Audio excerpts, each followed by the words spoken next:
जय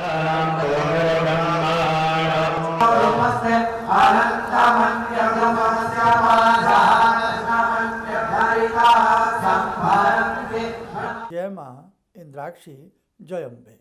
इंद्राक्षी धाम में सभी साधकों का हम हार्दिक स्वागत करते हैं। इस अंक में हम चर्चा कर रहे हैं जो विशेष भगवती गायत्री की साधना सभी साधक करने वाले हैं वो किस प्रकार से की जाएगी और किस प्रकार से उसके लिए हमें कैसे भगवती का ध्यान करना है, कैसे सूक्ष्म रीति से हमें पूजन करना है और साथ ही हमें कितनी मालाओं का जप करना है। तो आइए जगत जननी जगदम्बा भगवती गायत्री, भगवती सावित्री का, साथ ही परम पूज्य गुरुदेव का ध्यान करते हुए आज का ये कार्यक्रम प्रारंभ किया जाए। तो बहुत खुशी की बात है और उससे भी ज़्यादा बड़ी बात यह है कि जगत जननी चाहती हैं कि हम उनके श्री चरणों में बैठ कर के विशेष रूप से गायत्री मंत्र का जाप करें। कहते हैं ना कि भगवान की इच्छा होती है तभी सारे शुभ कार्य संपन्न हो पाते हैं। तो यहाँ भगवती की पूर्ण इच्छा है कि उनके सभी बच्चे, उनके सभी साधक बहुत अच्छे से उनकी अनुकंपा प्राप्त करते हुए इस साधना को प्रारंभ करें। तो ये साधना 1 मई से प्रारंभ होगी। ध्यान रखें, जो भी साधक इस साधना में भाग लेना चाहता है 1 मई से इस साधना को वो प्रारंभ करें। 14 माला इसमें प्रतिदिन करनी होंगी गायत्री मंत्र की। उसमें आप 7 माला शाम को कर सकते हैं, 7 माला प्रातःकाल कर सकते हैं। और यदि एक ही बैठक में आपके पास समय है तो प्रातःकाल भी 14 माला इकट्ठी की जा सकती हैं, नहीं तो शाम के समय भी हम 14 माला कर सकते हैं। नोट कर लें, 1 मई से ये साधना प्रारंभ होगी। उस दिन बुद्ध पूर्णिमा है, बहुत ही अच्छा दिन है। तो उस दिन से ये साधना प्रारंभ होकर के 14 जून तक ये साधना रहेगी। करीब करीब इसमें हमें 45 डेज़ का समय इस साधना में मिल रहा है, क्योंकि कई बार अशुद्धि भी घर में हो जाती है और उसके साथ साथ कई बार किसी को किसी विशेष कार्य के लिए भी कहीं जाना पड़ जाता है। तो उस स्थिति में मालाएं कई बार घटती और बढ़ती भी हो जाती हैं। तो इसीलिए हमने उसमें एक्स्ट्रा दिन बढ़ाए हैं। ध्यान रखें, प्रयास यही किया जाए कि 14 माला प्रतिदिन की जाए। दूसरी बात, अब जब हम गायत्री मंत्र की ये माला प्रारंभ करेंगे तो माला हमें क्या करना है? माला हमें रुद्राक्ष की लेनी है या हमें माला तुलसी की लेनी है। तुलसी या रुद्राक्ष की माला से ये जप रहेगा। और जो साधक माला नहीं जानते चलाना या जिनके पास माला नहीं है, तो हम आपको एक एवरेज टाइम बता देते हैं। गायत्री मंत्र की एक माला करने में करीब करीब 5 मिनट लगते हैं। किसी की बहुत ही ज़्यादा रफ्तार थोड़ी कम हो तो 6 मिनट मान सकते हैं, और या किसी की बहुत तेज़ रफ्तार हो तो हम 4.5 मिनट मान सकते हैं। लेकिन अब मेरी बात पर आप गौर दीजिएगा, हम क्या कहना चाहते हैं। कोई कहे कि मैं 2.5 मिनट में 3 मिनट में गायत्री मंत्र कर लेता हूँ एक माला, तो उसकी रफ्तार बहुत तेज़ है। कहीं ना कहीं आप अपने शब्दों पर नियंत्रण करें और अच्छे से गायत्री मंत्र को पढ़ने का प्रयास करें, फिर आपको उसकी गति महसूस हो जाएगी। जो साधक ये कहते हैं मेरी एक गायत्री मंत्र की एक माला 15 मिनट में होती है, तो वो गति भी आपकी बहुत स्लो है। इसलिए एवरेज जो है एक माला करने में करीब करीब भाव के साथ करने में 5 से 6 मिनट लग जाते हैं। ठीक है, तो इतना आपको समय ध्यान रखना है। अब 5 मिनट के हिसाब से आप 14 मालाओं के साथ गुणा भाग कर लें, तो उस हिसाब से जितना समय माला करने में लगता है उतना समय आप दीजिएगा। करीब करीब आप ये मान के चलें, अगर एक साधक प्रतिदिन माला से नहीं जाप कर रहा है तो कम से कम उसे 1 घंटा 10 मिनट के आसपास अपना ये जप करना ही चाहिए। 1 घंटा 10 मिनट कम से कम, ये ध्यान रखें आप। भले ही 4, 5, 6 मिनट इसमें फालतू हो जाएं तो बहुत बड़ी बात है। तो आप ये अच्छे से ध्यान रखना, 1 घंटा 10 मिनट के आसपास का समय आपको इस साधना के लिए निकालना ही है। अपने जीवन के लिए और जीवन में कुछ विशेष पाने के लिए हमें इस प्रकार के विशेष अनुष्ठानों से जुड़ना पड़ता है। अब ये तारीख आपको बता दी गई कि 1 मई से बुद्ध पूर्णिमा, बैसाखी पूर्णिमा से यह साधना प्रारंभ होगी, 14 जून तक रहेगी। अब इस साधना के 2 पहलू हैं। एक पहलू कि जो साधक इस साधना को अपने घर पर बैठ कर के अच्छे से करें, और जब 15 जून को सोमवती अमावस्या है, तो 15 जून को यदि सोमवती अमावस्या के दिन आप जगत जननी भगवती गायत्री की ये साधना का समापन यदि इंद्राक्षी धाम में करें तो सोने पर सुहागा है। वहाँ पर भगवती गायत्री के 1008 नामों से उनका पूजन अर्चन होगा। और भी कुछ विशेष वहाँ बातें होती ही होती हैं।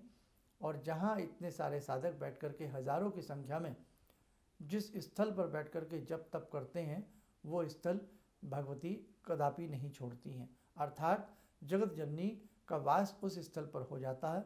और जहाँ भगवती की महाशक्ति विराजती हैं, वहाँ साधुओं की कामनाएं शीघ्र पूर्ण होती हैं। इसलिए ध्यान रखना, आप यदि इस साधना का समापन इंद्राक्षी धाम में आकर के करना चाहते हैं तो बहुत अच्छी बात है। उसका समय भी हम आपको बताएंगे, क्योंकि 15 जून को गर्मी रहेगी अच्छी खासी, तो उसके लिए इस बार 11 बजे से नहीं रहेगा, 1 घंटा शायद उसको हम बिफोर टाइम लाएंगे। 10 बजे से इसका साधना का समय प्रारंभ हो जाएगा। एक पहलू तो यह है। और फिर बहुत साधक ऐसे हैं जो 14 तारीख को यात्रा में भी रहेंगे। इसीलिए इस साधना में हमने करीब करीब 5-6 दिन का समय आपको एक्स्ट्रा दे दिया है, कि ताकि किसी साधक की साधना छूटे ना। तो 14 जून में भी आपसे जितना बन सके, अगर आप सफ़र में हैं तो मानसिक जप कर सकते हैं आप अपना। बाकी सारी गाइडलाइन आपको यहाँ से यूट्यूब के माध्यम से, फेसबुक पेज के माध्यम से आपको प्राप्त होती रहेंगी। अब एक स्थिति और है, कुछ साधक ऐसे भी हैं जो बहुत दूर रहते हैं, हमारे कार्यक्रम सुनते हैं, विदेशों में रहते हैं या इंडिया में बहुत दूर रहते हैं, या यूँ कहें किसी कारणवश वो आ नहीं सकते। तो हम उनसे भी कहेंगे कि वो अपनी इस साधना को करें ज़रूर। और वो समापन घर पे ही बैठ के कैसे करेंगे उसका तरीका भी हम आपको बता देंगे। ठीक है, तो दोनों ही तरीके से आप अपने नाम नंबर ज़रूर लिखवाइएगा। जो साधक घर पर बैठकर करना चाहते हैं वो ये ज़रूर लिखवा दें कि हम इस साधना को अपने घर पर ही करेंगे, हम किसी कारणवश आ नहीं पाएंगे। और जो साधक संस्थान में आकर के इस साधना को पूर्ण करना चाहते हैं तो वो भी अपना नाम लिखवा दें कि हम अपने इतने साधकों के साथ संस्थान में 15 जून की प्रातःकाल पहुंच जाएंगे। अब इसके साथ साथ एक तीसरा पार्ट भी आता है। वो क्या आता है कि कुछ साधक ऐसे भी होते हैं जो साधना बहुत भाव से करते हैं लेकिन वो मंत्र नहीं पढ़ पाते। तो उस स्थिति में आप गायत्री मंत्र का पंचाक्षरी मंत्र जरूर पढ़ें। केवल ओम भूर्भुवस्व मानसिक आप जाप कर लें। कितना? ओम भूर्भुवस्व, इतना तो आप मानसिक जाप जरूर करें। 1 घंटे का समय, 1 घंटा के आसपास का समय ऐसे साधकों को भी देना चाहिए जो किसी भी प्रकार का कोई मंत्र नहीं पढ़ पाते हैं। अब हम इस मंत्र को का प्रारंभ सुबह के समय में कितने बजे से करेंगे? हम 1 मई की प्रातःकाल जल्दी तड़के उठ करके नहा धो करके फ्रेश हो जाएं, पूर्व दिशा की तरफ बैठ करके भगवान सूर्य नारायण का ध्यान करें, जगत जननी जगदम्बा माँ गायत्री सावित्री का ध्यान करें। और उसी के साथ साथ जो भी आपके गुरु हों, जहाँ से भी आपने दीक्षा ले रखी हो, उन गुरुदेव का आप ध्यान करें, भगवान शिव का ध्यान करें। ध्यान करने के उपरांत मन में एक मानसिक संकल्प लें, या जल हाथ में लेकर के, चम्मच में लेकर के संकल्प लें, मैं इतने दिन पर्यंत 14 मालाओं का प्रतिदिन गायत्री मंत्र का जाप करूंगी या करूंगा। ऐसा आप मानसिक संकल्प लेकर के वो जो जल है वो अन्य किसी कटोरी में भगवान के श्री चरणों में अर्पण कर दें।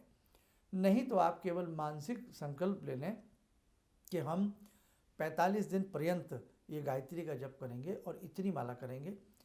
और आप यदि पहले दिन किसी वजह से आपको ये लगता है कि हम एक बैठक में नहीं कर पा रहे हैं तो आप इसे 2 टाइम में भी इस जाप को कर सकते हैं। भगवान से संकल्प ले लें, धूप दीप अर्पण करके पंचोपचार पूजन कर लें। सिंपल सा होता है। और जितने भी संस्थान से जुड़े साधक हैं उन्हें तो अब षोडशोपचार भी आता है। तो आप प्रतिदिन चाहे पंचोपचार पूजन करें, चाहे षोडशोपचार पूजन करें, भगवती को धूप दीप आदि अर्पण करके और नमन करके, नमस्कार करके, फिर आप माला ले करके गौमुखी में या बिना गौमुखी के भी आप गायत्री मंत्र को बहुत प्रेम से सूर्य भगवान का ध्यान करते हुए कमर सीधी रखें। जो साधक ज़मीन पर नहीं बैठ पाते हैं आलती पालती मार के, वो किसी पीढ़ा पर, किसी चेयर पर, उस पर कोई कंबल या आसन का बिछा लें और उस पर वो बैठ करके अपना वो भी जाप कर सकते हैं। जाप छूटे ना। भगवान आपकी व्यवस्था को समझते हैं, भगवान आपकी कमजोरियों को समझते हैं। इसलिए आप बस भजिए, भगवान का भजन करिए।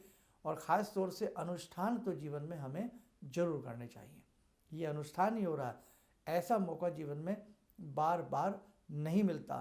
तो ध्यान रखना, इस प्रकार से गायत्री अनुष्ठान के इस महासागर में जो भी साधक डुबकी लगाएगा, जन्मों जन्मांतर के उसके कष्ट दूर होने वाले हैं। आप देख लेना, 4-5-6 दिन में ही आपको अंदर से महसूस होने लगेगा। इसलिए ये मौका बहुत कम मिलता है।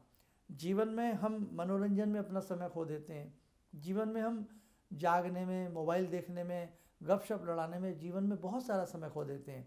लेकिन सामूहिक साधना या कोई अनुष्ठान या शुभ कर्म करने का मौका जीवन में बहुत कम आता है। इसलिए ऐसे मौक़ों से हम बिल्कुल भी वंचित ना रहें। और एक चीज़ हम आपसे और प्रार्थना करते हैं कि जब भी इस प्रकार के अनुष्ठान इंद्राक्षी धाम की तरफ से होते हैं, आप स्वयं भी भाग लीजिएगा। अपने मित्रों में, अपने जानकारों में, सह संबंधियों में भी आप इस प्रकार के अनुष्ठान का जिक्र करें। अगर वो 14 माला भी नहीं कर सकते तो कम से कम उनको राय दीजिएगा, आप 3 माला करिए, 1 माला करिए, 5 माला करिए।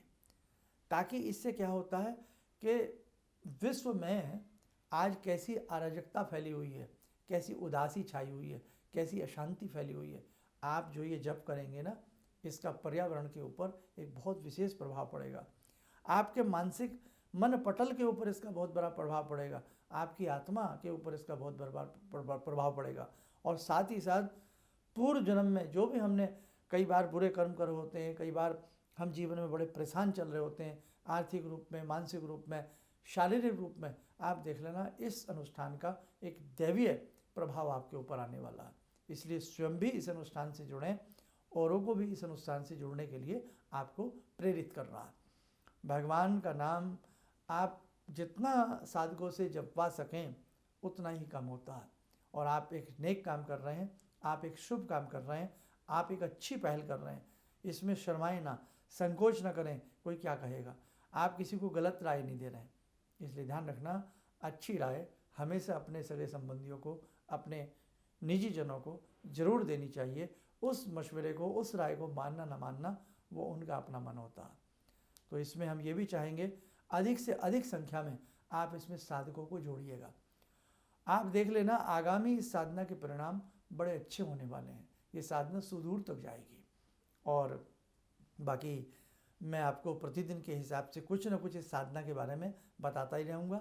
आज तो केवल इस साधना में हमने इतना इंडिकेट किया है। यह साधना 1 मई बुद्ध पूर्णिमा से प्रारंभ हो जाएगी। शुक्रवार का दिन है, बहुत अच्छा रहेगा। और ये साधना 14 जून तक रहेगी। 15 जून का इंद्राक्षी धाम में आयोजन है। आप सहपरिवार, सहमित्र मंडल आप पधारिएगा। सुबह 10 बजे आने का आप लोग सभी प्रयास कीजिएगा। दूर से आने वाले जो साधक हैं वो भी संस्थान में संपर्क करते रहें। और जिन्हें इस अनुष्ठान को करने में कोई असहजता महसूस हो तो वो भी संस्थान में आप लोग राय ले सकते हैं कि आप कैसे करें, क्या करें। आपको पूरा सहयोग इस साधना के लिए, भगवती गायत्री की साधना के लिए आपको हमारे संस्थान से ज़रूर मिलेगा।